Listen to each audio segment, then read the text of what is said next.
내 영혼을 괴롭게 하는 자를 다 멸하소서. 나는 주의 종이니이다. 아멘.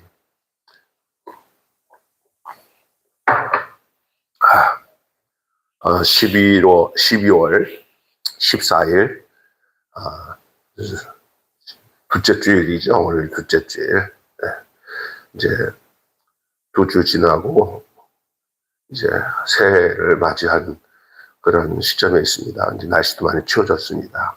오늘 우리는 시편 지금 140편서부터 아마 목요일까지나 수요일까지 145편까지의 말씀을 우리가 묵상하면서 아침을 맞이하고 이렇게 함께 나누고 있습니다. 여러모로 이 시편 140편부터 145편을 통해서 우리가 그 시인과 하나님과의 관계를 통한 오늘 우리와 하나님과의 기도하는 삶, 이런 것들을 우리가 다시 한번 되새기고 볼 수 있어서 참 좋았습니다. 오늘도 그 와중에 시편 143편의 말씀을 통해서 함께 은혜 받을 것은 그 기억하는 자의 기도, 기억하는 자의 기도. 특별히 오늘 5절 한번 말씀 보면 내가 옛날을 기억하고 주의 모든 행하신 것을 읊조르며 주의 손이 행한 일을 생각하고 라고 말씀하고 있어요.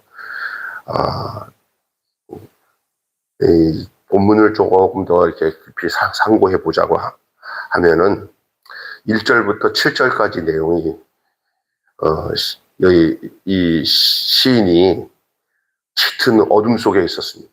지금 인생을 살다 보면 앞이 캄캄할 때가 있어요. 찬송 중에도 앞이 캄캄할 때 기도 잊지 마세요. 주변에 보면은 그냥 앞이 캄캄한 상황에 놓여 있는 분들이 참 많습니다. 저희 집사람도 저도 이렇게 가끔가다가 성도들과 통화를 하고 내용을 이렇게 다시 해보면 진짜 앞이 캄캄한 상황들이 놓여 있어요. 근데 그런 문제를 인간적인 생각과 방법으로 해결할 수가 있나? 이러지도 못하고 저러지도 못해요. 그냥 맞닥뜨려서서 그 상황이 그렇게 된 것들을 수용하면서 하나님의 은혜 가운데서 그것을 이겨내는 방법밖에 없어요. 그나마 그런 상황에서 내게 하나님이 없다면은, 내가 하나님과 관계를 맺지 않고 산다면 얼마나 불행하겠습니까? 그래서 어떤 경우는 사람이 목숨을 끊는 게 이해가 돼요.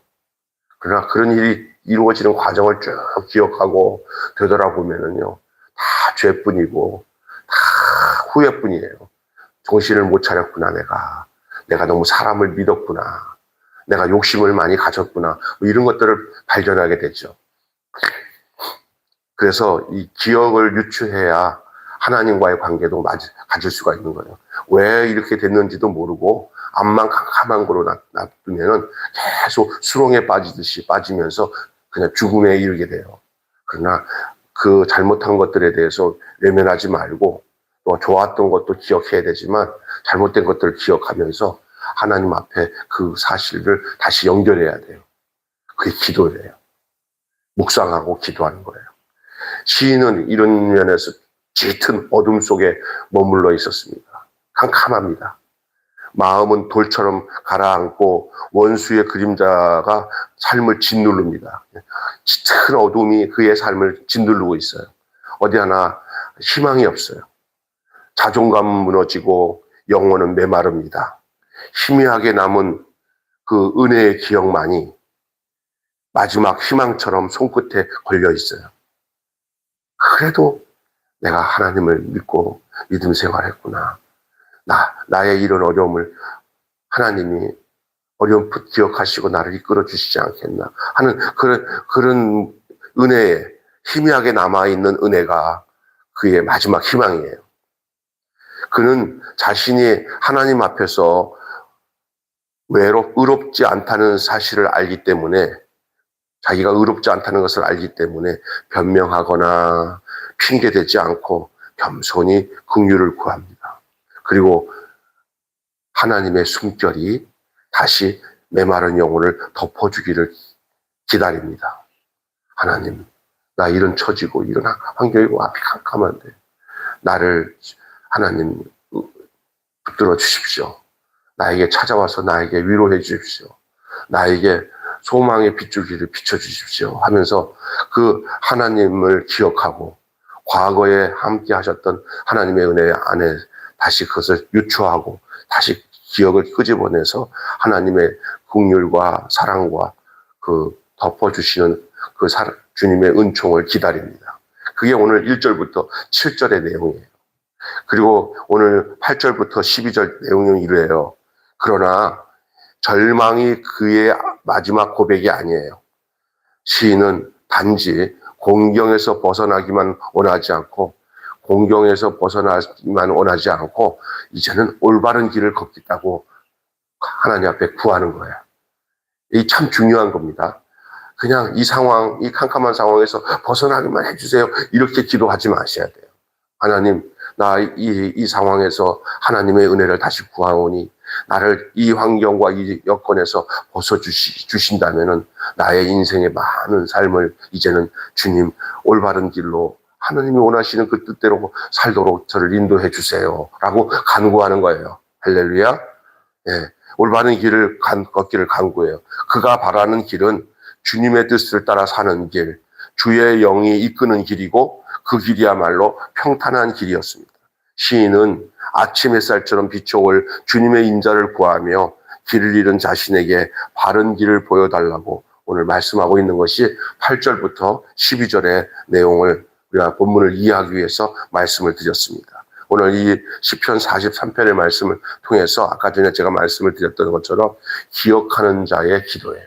기억하는 자의 기도. 절망의 시간에 기도할 수 있는 힘은 어디서 온다고 생각하십니까? 여러분, 절망의 시간에 기도할 수 있는 힘은 어디에서 온다고 생각하십니까? 저도 가끔가다 절망에 빠진 분들에게 기도하십시오. 기도하는 것이 살 길입니다. 라고 얘기하면서도 내가 저런 처지에 있을 때 저만큼이라도 견디고 이기고 있을까라고 생각한다면 참 뜨거워요. 왜냐하면 사람이 정말 당해보지 않은 사람 몰라요. 그래도 말은 해야 돼요. 왜? 방법이 그거밖에 없기 때문에. 그것이 하나님이 우리에게 주신 유일한 방법이요, 길이에요. 기도하는 길이에요. 앞이 캄캄할 때 기도 잊지 마십시오. 내 기도하는 그 시간, 그 시간이 귀하고 그 시간 밖에는 나를 붙들어줄 수 있는 방법이 없어요.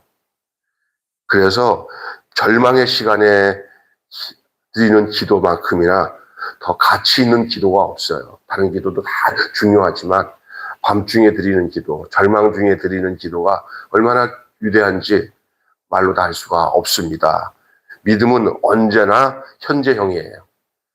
과거가 어떻고 미래가 어떻고 말하기 전에 지금이 중요한 거예요. 지금 어떤 생각을 하고 있느냐가 엄청나게 중요한 겁니다. 기억은 과거를 현재로 데려옵니다. 기억은 과거를 현재로 기억합니다. 데려와요. 그러니까 여기 기억이라는 장치가 과거를 소환할 수 있는 거예요. 현재로. 내가 지금 현재가 깜깜해요. 그런데 깜깜하니까 기억이 찾아와서 야, 현재야, 너 과거 좀 데리고 올 테니까 좀 기다려 하고 이 기억이라는 사람이 가서 과거한테 야, 들어와. 좀 현재가 장난이 아니다. 잘 들어보세요. 현재라고 하는 것을 하나의 사람으로 생각합시다. 기억도 하나의 사람이에요. 같은 사람이에요. 근데 과거는 뭐냐? 그 과거의 나와 현재의 나를 이렇게 연결해 주는 것이 기억이에요. 무슨 얘기 알겠어요? 그래서 이 기억이 현재가 너무 힘들어하니까 야, 현재야. 오늘 드라마 속에 현재라는 애가 나오고요. 미래라는 여자애가 나오고 그렇더라고요. 과거라는 사람은 없어요. 근데 여기 보니까 이 기억이 과거한테 가서 야, 너 현재가 얼마나 괴로운 줄 알아? 너 과거를 유출해서 현재에게 데려와요. 여러분에게도 마찬가지입니다. 여러분에게 이 기억이 얼마나 중요한 건지 아셔야 됩니다. 기억은 과거를 현재로 데려옵니다. 현실이 아무리 절망스럽고 고통이 끝이 없고 해결책이 보이지 않고 기나긴 탄식만 터져올지라도 믿음으로 하나님의 의를 고백할 수가 있음은 기억을 통해서만 가능한 거예요. 기억. 생각. 어떤 것을 생각하냐? 하나님의 의로우심, 하나님의 행하심, 하나님의 은혜. 하나님이 어제나 오늘이나 영원토록 동일하신 하나님이시기 때문에 과거에 나를 하나님께서 은혜로 붙들어 주신 모든 것을 생각할 때 현재가 어두워도 그 과거의 그 영광을 붙잡고 하나님을 의지하게 되면은 현재의 그 깜깜함과 절망스러운 상황을 하나님께서 그 과거에 베푸신 은혜를 통해서 열어주시고 해결해 주실 것을 기대하는 거예요. 참 중요한 겁니다. 그래서 여러분 생각 없이 살지 말고 하나님의 은혜를 기억하시며 사는 저와 여러분이 되기를 바랍니다. 이렇게 하나님의 은혜를 기억하는 것을 통해서 우리가 어디서 벗어날 수 있냐? 비탄에서 벗어날 수가 있어요. 눌리고 메마른 마음만 남아있는 영혼의 바닥에서 하나님의 그 신실하심을 경험했던 기억이 살아나는 거예요. 상실의 무게가 크면 클수록 은혜의 기억이 선명해지는 줄로 믿습니다. 상실의 그 고통이 크면 클수록 은혜의 선명함은 더 선명해진다는 거예요. 안 보였던 은혜가 옛날에 진짜 하나님의 은혜가 컸었구나.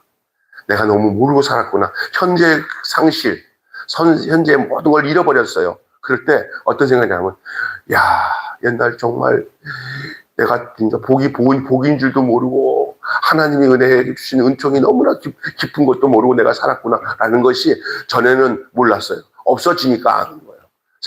상실되니까. 근데 그 상실된 것에서 없어진 것에서 그 과거에 주신 은혜가 기억이 선명해지는 것이 살 길인 줄 믿습니다. 왜? 그때 살아나는 거예요. 그 과거의 그 기억이 되살아나시면서 하나님의 은혜가 회복되는 거예요. 그러면서 지금의 고통이 어렵긴 하지만 예전에 하나님이 주셨던 그 모든 은총이 얼마나 크다는 걸 아니까 지금 이런 고통 속에서 우리 하나님이 나를 건져내실 것에 대한 희망과 기대가 다시 생겨나기 시작하는 거예요. 주변에 아는 장로님들 사업하다가 막 망해가지고 너무 죽는다 사는다 했어요. 제가 한 10년 전에. 최근에 만나서 보니까 또 이렇게 한 10년이 지난 후에 지금 보니까 다 회복이 되더라고요. 회복이 되고 그러면서 더 단단해지고 더 신앙이 깊어졌다는 간증을 하는 것을 들어본 적이 있습니다. 그러면서 하는 소리가 그 과거에 주셨던 은혜가 너무 큰지도 모르고 망나니처럼 너무 교만했다가 다시 넘어졌다가 돌아보니까 이제 이런 하나님의 은혜가 다시 회복되었다. 근데 처음에 베푸시는 은혜를 기억하는 것이 중요하다는 것을 그 간증의 내용에 고백하는 것을 들은 적이 있습니다. 맞습니다. 우리도 마찬가지예요. 그래서 우리 찬양 중에 지금까지 지내온 것 주의 크신 은혜라. 한이 없는 주의 사랑 어찌 이루 말하라. 그것은 지금의 형편이 좋아도 과거를 기억함으로 인하여서 감사도 해야 되겠지만 지금의 상황이 깜깜할 때 더더욱이 과거에 베푸셨던 하나님의 은혜를 기억하면서 다시금 그 하나님을 의지하고 그분으로 인하여서 다시 희망을 찾는 일이 중요하다는 사실을 이 시인의 고백을 통해서 볼 수가 있어요. 비탄에서 회복이 되는 것이요. 비탄에서 벗어날 수 있는 거죠.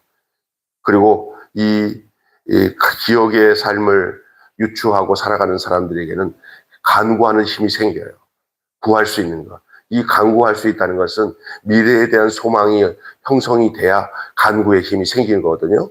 그래서 이 밤이 깊고 짙어질수록 새벽이 가깝다는 것을 알 수 있어야 됩니다. 밤이 깊고 짙어질수록 어둠이 짙어질수록 새벽이 가까워요. 그러니까 어두워지고 힘든 이 상실의 삶이 계속가지 않는다는 사실을 우리 하나님이 희망 가운데 우리를 알려주시는 거예요. 그래서 기도할 힘을 허락하시는 거예요.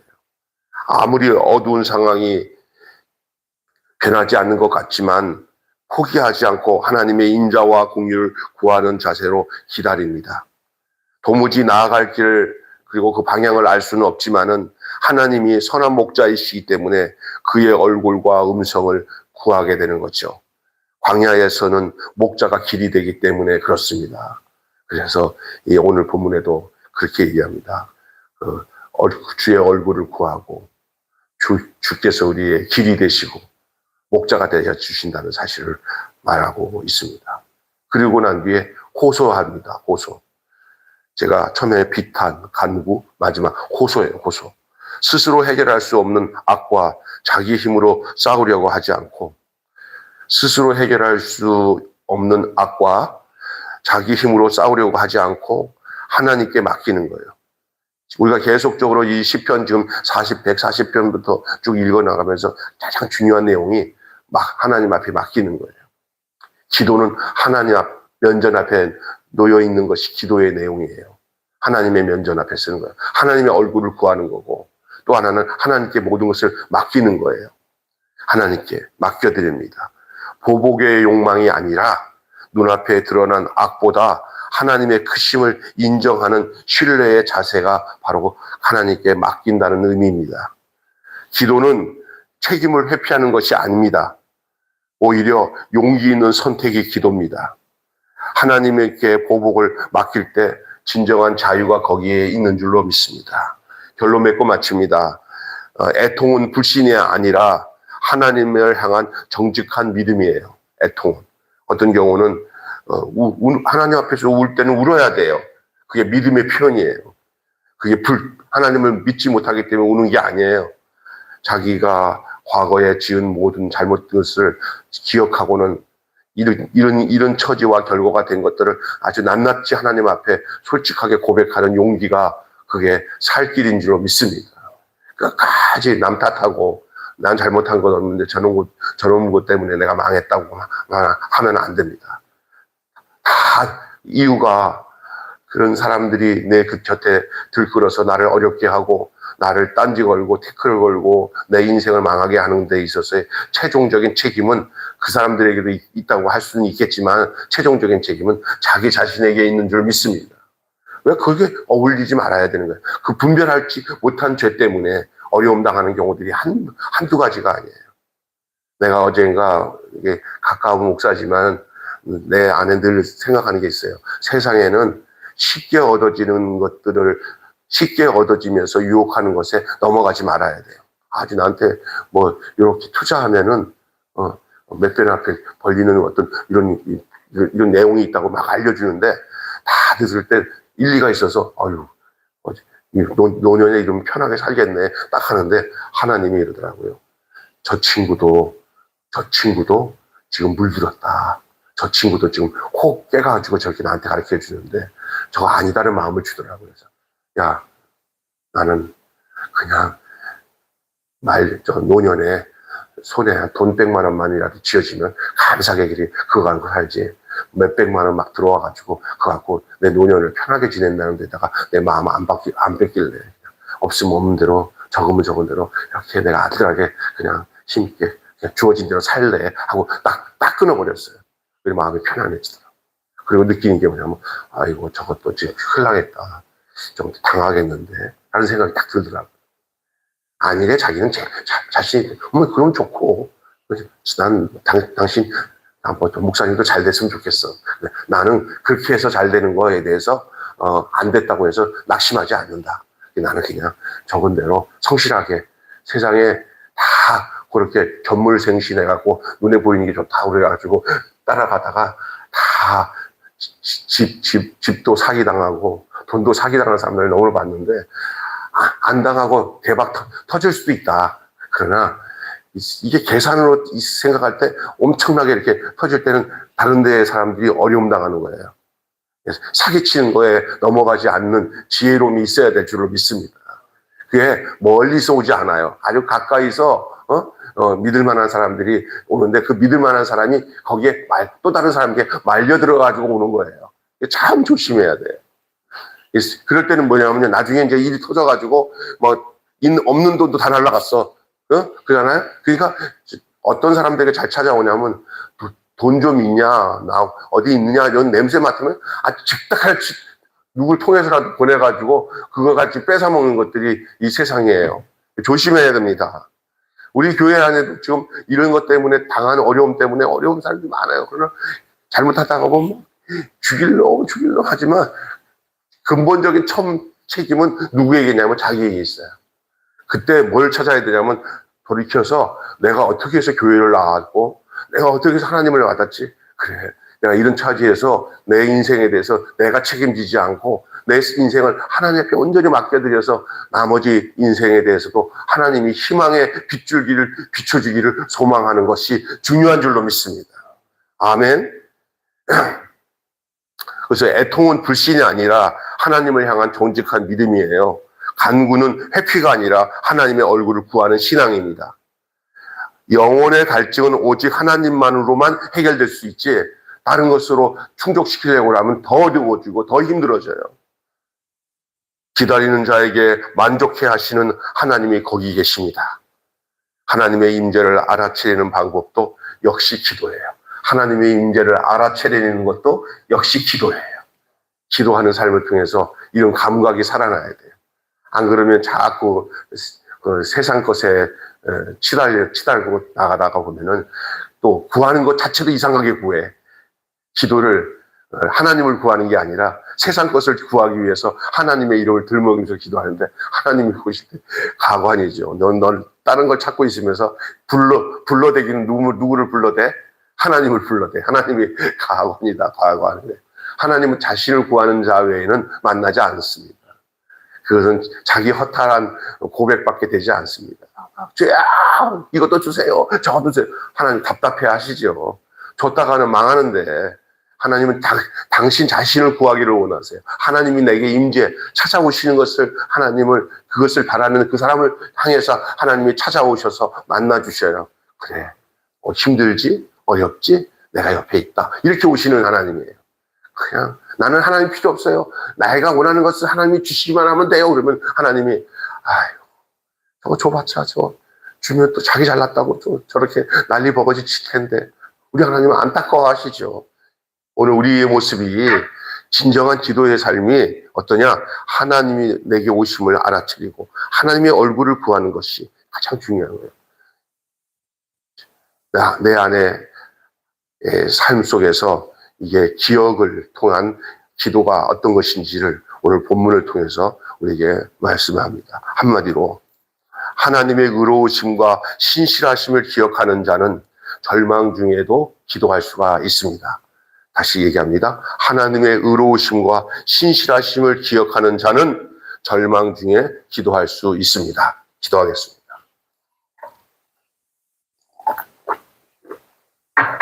오늘 기억하는 자의 기도라는 제목의 말씀으로 아침에 은혜를 나누게 하심을 감사합니다. 그렇습니다.